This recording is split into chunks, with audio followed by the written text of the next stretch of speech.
कुठे होता तुम्ही इतक्या वेळ? मी किती फोन ट्राय केले तुम्हाला, सगळीकडे शोधलं, तुम्ही मला का टाकून गेलं? स्वानंदी,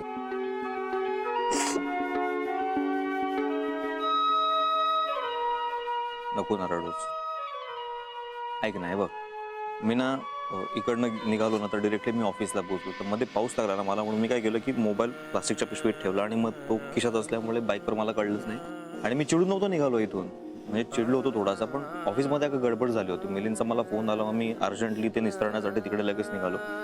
मी तिथे पोहोचून तुला करणार होतो फोन, पण मग काम महत्वाचं होतं ना आणि प्रेशर खूप जास्त होतं. मी कामाला लागलो लगेच आणि मग काम करता करता मध्ये बराच वेळ निघून गेला. म्हणजे ऍक्च्युली झालं काय की मी फोन करणार होतो, पण मग जेव्हा करायला घेतला तेव्हा बॅटरी ड्रेन झाली होती, मोबाईल स्विच ऑफ झाला होता.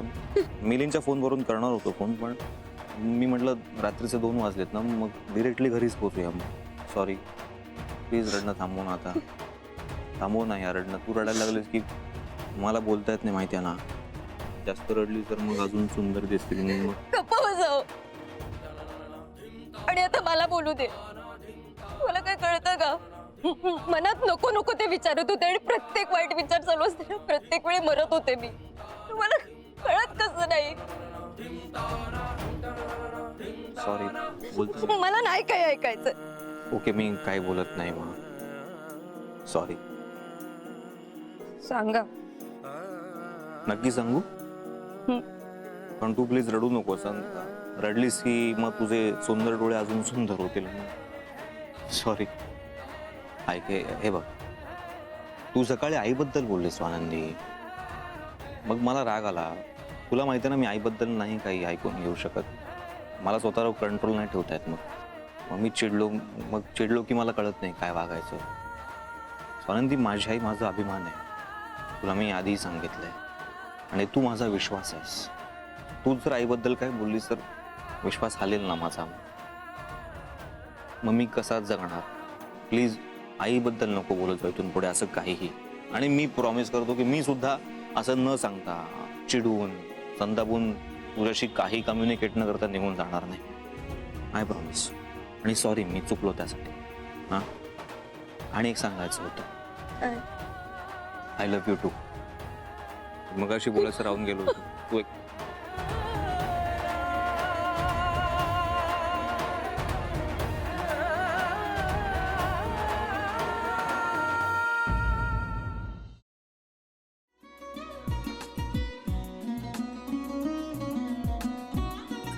लावू का?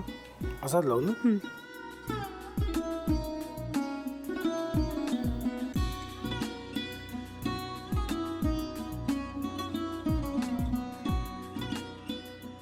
आता काय करायचंय? आता आपण ड्राय स्टफिंग दुसरं काय करणार आपण त्यात? आपण ह्याच्यात मेयोनीज न टाकता बाकीचे सगळे साहित्य टाकायचे. अच्छा, हे सगळं. ऋतू, माझा तर विश्वासच बसत नाहीये.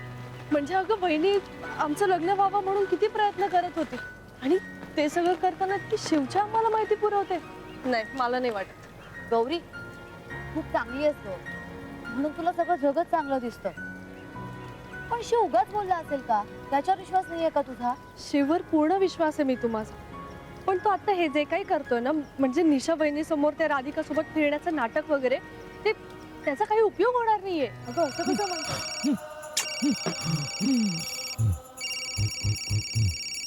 अगं निलिमा, जतीन भाईंचा कॉल आहे. हो माहितीये. रिसीव कर ना. अगं बघ, कट झाला. आता तू रिसीव केला नाहीस म्हणून ते मला करतील.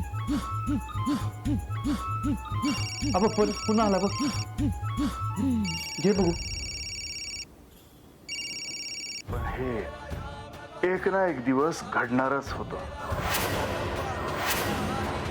आता मला कळलं तुम्ही 2 दिवस झाले काय सांगत होता ते. बनू हे संकेत असतात आणि हे ठरवून येत नसतात.